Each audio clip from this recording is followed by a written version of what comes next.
작년 가을, 저는 친구 장례식에 갔습니다. 고등학교 동창이었던 친구였습니다.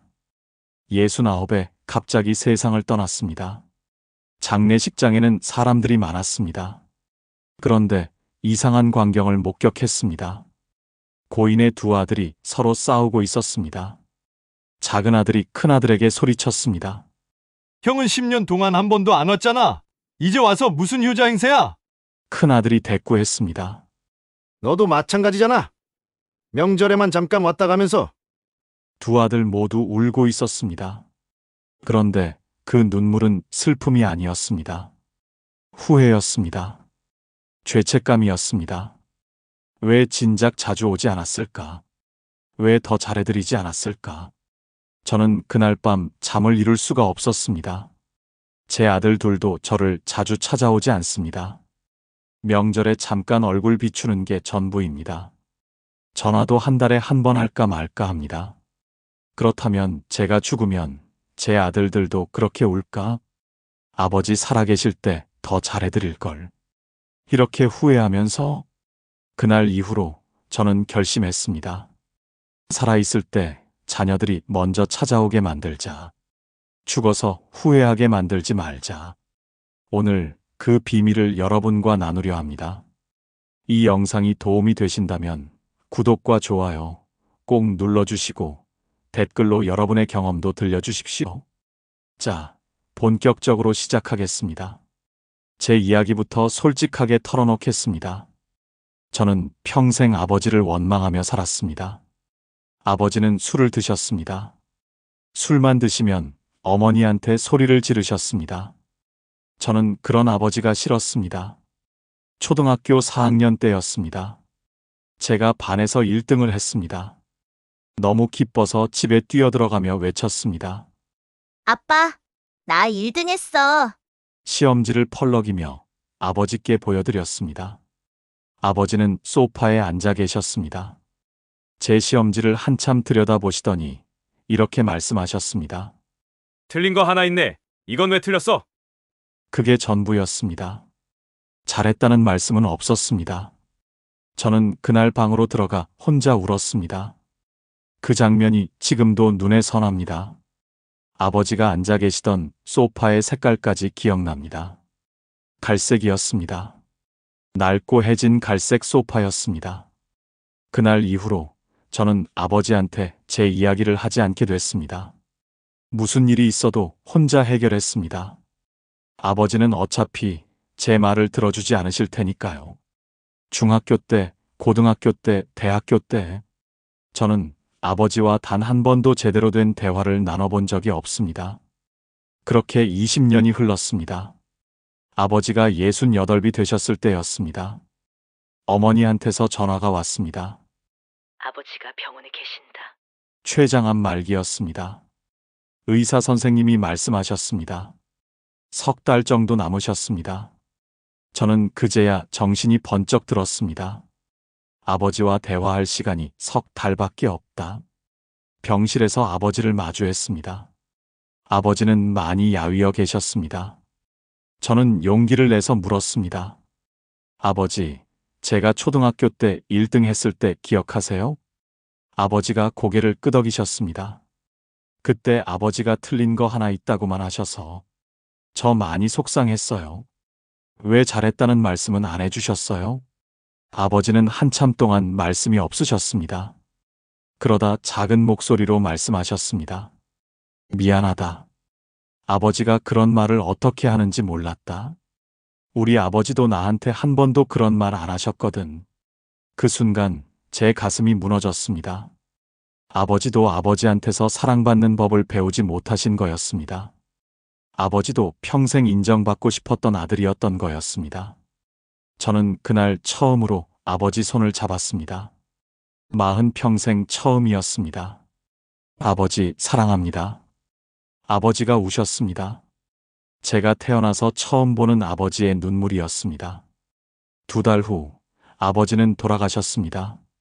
장례식장에서 저는 생각했습니다. 왜 진작 손을 잡아드리지 않았을까? 왜 마지막 2달에야 대화를 시작했을까? 그날 이후로 저는 달라졌습니다. 제 두 아들에게는 절대 그런 아버지가 되지 않겠다고 다짐했습니다. 하지만 쉽지 않았습니다. 왜냐하면 저도 아버지한테서 배운 방식밖에 몰랐으니까요. 큰아들이 대학 갈 때까지 저는 똑같은 아버지였습니다. 이렇게 해라. 저렇게 하지 마라. 아버지 말 들어라. 큰아들은 점점 말이 없어졌습니다. 대학 가서는 방학 때만 집에 왔습니다. 군대 갔다 와서는 명절에만 얼굴을 비췄습니다. 취직하고 나서는 명절에도 안 오는 때가 생겼습니다. 바로 제가 겪었던 일이 반복되고 있었습니다. 그때 깨달았습니다. 아, 내가 아버지를 똑같이 따라하고 있구나.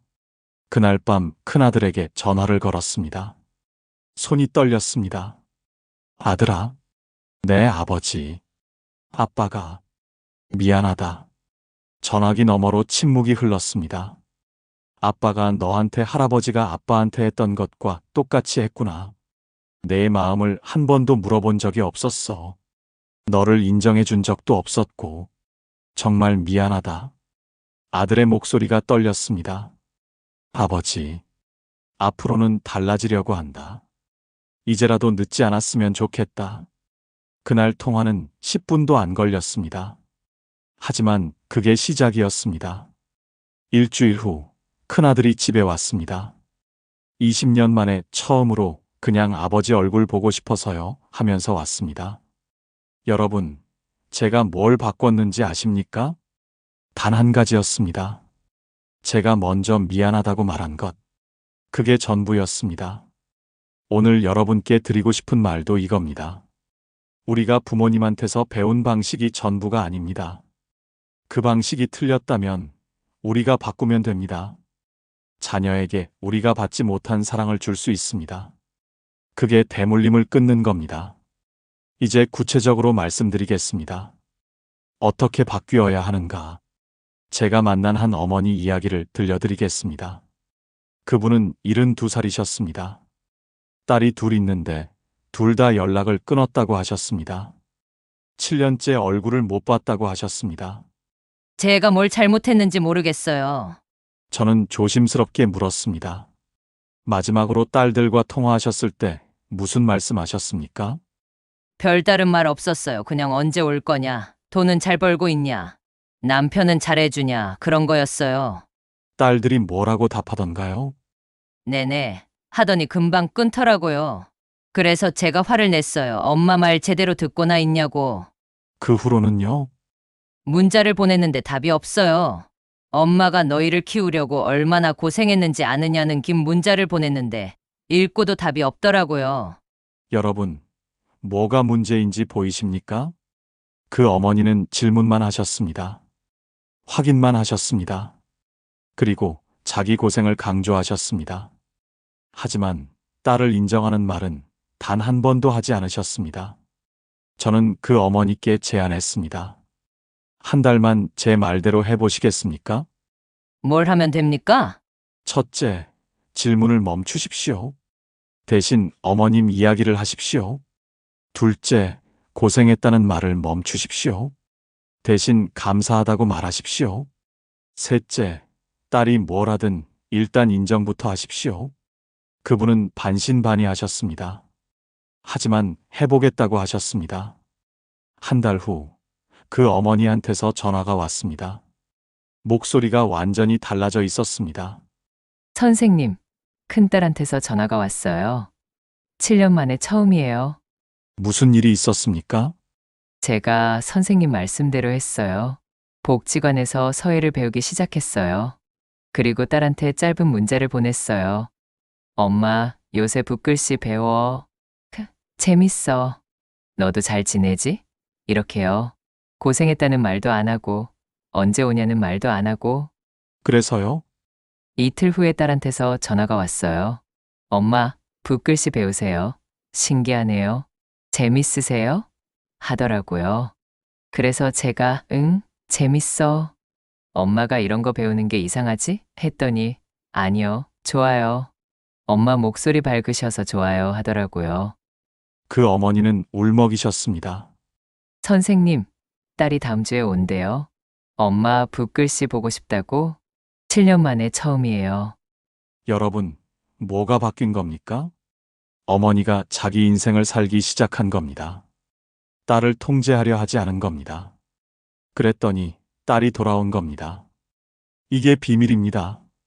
자녀를 꽉 잡으면 도망갑니다. 놓아주면 돌아옵니다. 이제 절대 하지 말아야 할 것들을 말씀드리겠습니다. 첫째, 자녀의 선택에 판단하지 마십시오. 제가 만난 한 아버지가 계셨습니다. 아들이 대기업을 그만두고 작은 회사로 옮긴다고 했습니다. 아버지는 극구 반대하셨습니다. 미쳤니? 대기업 다니는 게 얼마나 좋은데. 작은 회사는 언제 망할지 모른다. 아들은 결국 옮겼습니다. 그리고 아버지와 연락을 끊었습니다. 3년이 지났습니다. 아버지가 우연히 아들 회사 기사를 봤습니다. 그 작은 회사가 업계 1등이 됐더랍니다. 아들은 그 회사에서 임원이 되어 있었습니다. 아버지는 그제야 전화했습니다. 미안하다. 아버지가 틀렸다. 내가 옳았어. 아들이 말했습니다. 아버지, 저는 아버지가 틀렸다고 인정해 주시길 바란 게 아니었어요. 그냥 제가 하고 싶은 일을 할 때 내가 선택한 거면 아버지는 믿는다. 이 한마디만 해주셨으면 좋았어요. 그게 그렇게 어려운 일이었나요? 여러분, 들으셨습니까? 자녀는 우리의 판단이 필요한 게 아닙니다. 우리의 믿음이 필요합니다. 내가 결정한 거면 엄마 아빠는 믿어. 이 한마디면 됩니다. 둘째, 자녀에게 빚을 지우지 마십시오. 너 키우려고 내 인생을 다 바쳤어. 너 때문에 엄마가 얼마나 고생했는지 아니? 너만 잘 되면 엄마는 죽어도 여한이 없어. 이런 말들입니다. 제가 상담한 한 딸이 있었습니다. 38살인데 결혼을 못하고 있었습니다. 이유를 물었더니 이렇게 말했습니다. 어머니가 늘 저 때문에 고생하셨다고 하세요. 그 빚을 갚기 전에는 제 행복을 누릴 자격이 없는 것 같아요. 그런데 그 빚은 평생 갚아도 안 갚아지는 것 같아요. 그래서 저는 행복해질 수가 없어요. 여러분, 이게 우리가 자녀에게 하는 겁니까? 자녀를 평생 죄수로 만드는 겁니까? 우리가 자녀를 낳은 건 우리 선택이었습니다. 자녀가 원해서 태어난 게 아닙니다. 그러니 고생했다고 빚을 지우지 마십시오. 대신 이렇게 말하십시오. 너를 키우는 게 엄마 아빠한테는 기쁨이었어. 너 덕분에 우리 인생이 풍요로웠어. 고마워. 이렇게요. 셋째, 자녀의 시간을 당연한 것처럼 요구하지 마십시오. 요즘 젊은 사람들 정말 바쁩니다. 회사 일만 해도 숨이 찹니다. 거기에 배우자 챙기고 자녀 키우고 자기 관리까지 하려면 시간이 없습니다. 그런데 부모가 명절에는 꼭 와야지. 이번 주말에 와 이렇게 요구하면 숨이 막힙니다. 제가 아는 한 며느리가 있었습니다. 시어머니가 일요일마다 꼭 오라고 하셨습니다. 처음엔 갔습니다. 하지만 일주일에 하루 쉬는 날, 그날마저 시댁에 가면 정말 힘들었습니다. 한 번 못 갔더니 시어머니가 전화하셨습니다. 며느리가 그러면 쓰니? 며느리는 눈물을 흘렸습니다. 그리고 남편에게 말했습니다. 당신 혼자 가세요. 저는 이제 못 가겠어요. 여러분, 요구하면 할수록 자녀는 멀어집니다. 대신 이렇게 하십시오. 바쁘면 안 와도 돼. 시간 날 때 편하게 와. 여유를 주십시오. 그러면 신기하게도 자녀가 먼저 연락합니다. 먼저 찾아옵니다. 이제 반대로 당장 시작해야 할 것들을 말씀드리겠습니다. 첫째, 내 인생을 먼저 챙기십시오. 제 친구 중에 한 분이 계셨습니다. 66인데 몇 년 전까지만 해도 늘 우울해 보였습니다. 아들만 잘 되면 나는 상관없어.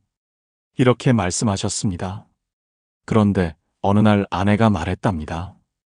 당신은 당신 인생이 없어요? 아들 인생만 사는 거예요? 그 말에 충격을 받으셨답니다. 생각해보니 그랬습니다. 60년을 살았는데 자기를 위해 한 일이 하나도 없었습니다.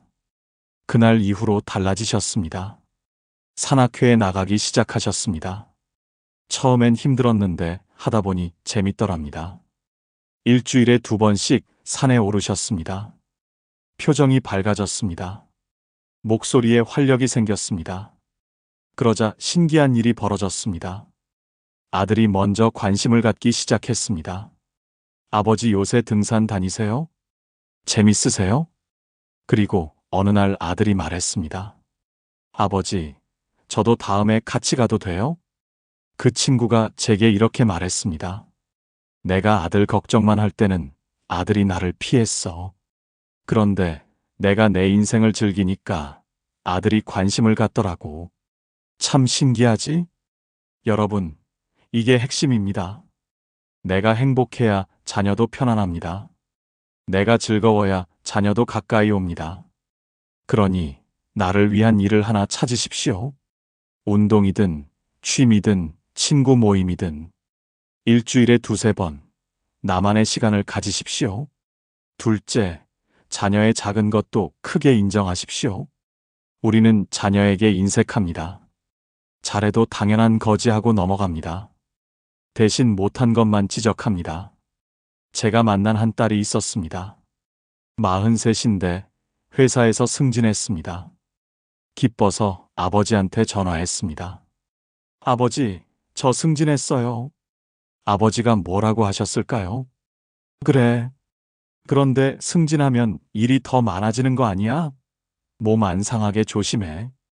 딸은 전화를 끊고 울었습니다. 왜 한 번도 잘했다고 말씀 안 해주시지? 반대로 제 다른 친구는 이렇게 하셨습니다. 딸이 승진 소식을 알렸을 때 이렇게 말씀하셨습니다. 정말 대단하다. 우리 딸 얼마나 열심히 했으면 정말 자랑스럽다. 딸이 울었습니다. 기쁨의 눈물이었습니다. 아버지, 고맙습니다. 아버지가 인정해 주시니까 제가 정말 잘한 것 같아요. 여러분, 차이가 보이십니까?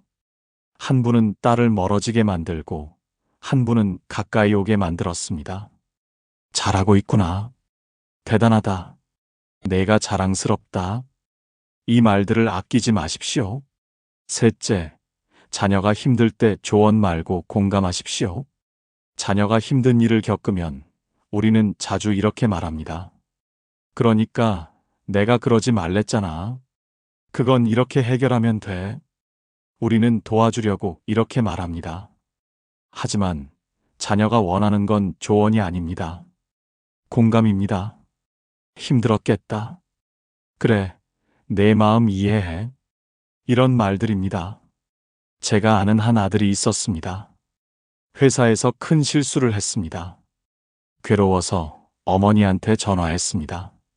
어머니가 말씀하셨습니다. 그러니까 더 꼼꼼하게 확인했어야지. 앞으로는 조심해라. 아들은 전화를 끊었습니다. 위로가 안 됐습니다. 반대로 제 다른 친구는 이렇게 하셨습니다. 아들이 같은 상황에서 전화했을 때 이렇게 말씀하셨습니다. 많이 힘들었겠다. 엄마도 젊을 때 그런 적 있었어. 괜찮아. 실수는 누구나 해. 다음에 더 잘하면 돼. 아들이 울었습니다. 엄마, 고맙습니다. 엄마 목소리 들으니까 힘이 나요.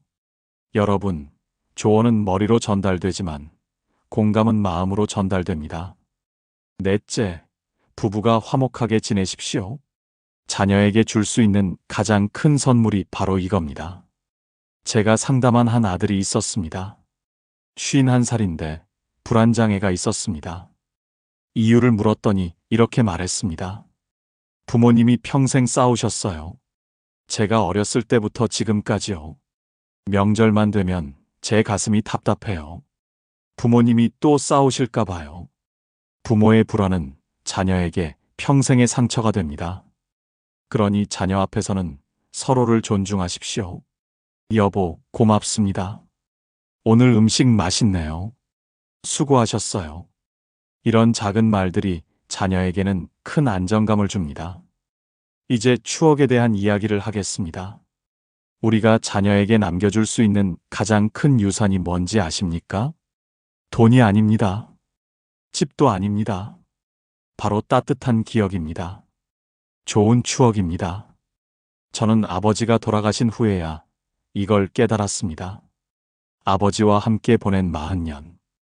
그 중에서 제가 기억하는 건 단 하나였습니다. 초등학교 5학년 때였습니다. 어느 토요일 오후였습니다. 아버지가 갑자기 제 방에 들어오셨습니다. 야, 나가자. 어디 가냐고 물었더니 대답이 없으셨습니다. 그냥 따라 나갔습니다. 아버지는 저를 데리고 시장에 가셨습니다. 그리고 붕어빵 가게 앞에 멈춰 서셨습니다. 먹고 싶으냐? 저는 고개를 끄덕였습니다. 아버지는 붕어빵을 10개 사셨습니다. 종이봉투에 담긴 붕어빵이었습니다. 김이 모락모락 났습니다. 아버지가 제게 그 봉투를 건네셨습니다. 집에 가서 어머니하고 나눠 먹어라. 그리고는 제 머리를 한번 쓰다듬으셨습니다. 그게 전부였습니다. 대화도 없었습니다. 포옹도 없었습니다. 그냥 붕어빵 한 봉지와 머리를 쓰다듬는 손길. 그게 전부였는데 저는 그날을 40년이 지난 지금도 기억합니다. 그 종이봉투의 따뜻함을 기억합니다. 아버지 손의 온기를 기억합니다. 그날 저는 알았습니다. 아, 아버지도 나를 사랑하시는구나.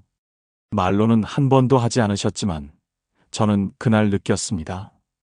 그리고 지금도 힘들 때면 그 기억을 꺼냅니다. 아버지가 내 머리를 쓰다듬어 주셨지. 그 생각만으로도 힘이 납니다. 여러분, 이게 유산입니다. 통장에 얼마가 있고 집이 몇 채 있고가 중요한 게 아닙니다. 자녀의 마음속에 어떤 아버지로, 어떤 어머니로 남느냐가 중요합니다. 따뜻한 기억 하나가 평생을 지탱해 줍니다. 그러니 지금부터라도 좋은 추억을 만들어 주십시오. 거창한 게 아닙니다. 함께 밥 먹고, 함께 걷고, 함께 웃는 것. 그런 작은 것들이 쌓여서 자녀의 마음속에 남습니다.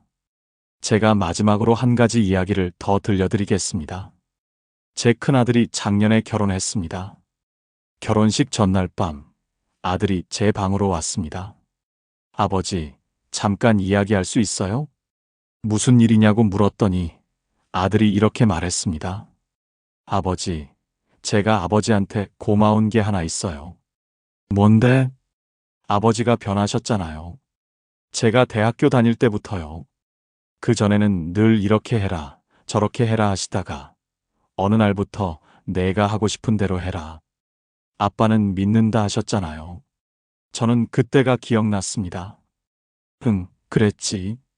그게 제 인생을 바꿨어요. 저는 그 전까지 늘 아버지 눈치를 봤거든요. 아버지가 원하시는 대로 살려고 했어요. 그런데 아버지가 저를 믿어주시니까 저도 저를 믿게 됐어요. 그래서 제가 하고 싶은 일을 할 수 있었어요. 아들이 말을 이었습니다. 저도 나중에 아이가 생기면 아버지처럼 할 거예요. 내가 하고 싶은 대로 해라. 아빠는 믿는다 이렇게요. 그 순간 제 눈에서 눈물이 났습니다. 제가 아버지한테 받지 못한 것을 아들에게 줬고 아들은 그걸 또 아들에게 줄 거라고 했습니다. 대물림이 끊어진 겁니다. 여러분, 이게 우리가 할 수 있는 가장 위대한 일입니다. 우리가 받지 못한 사랑을 자녀에게 주는 것.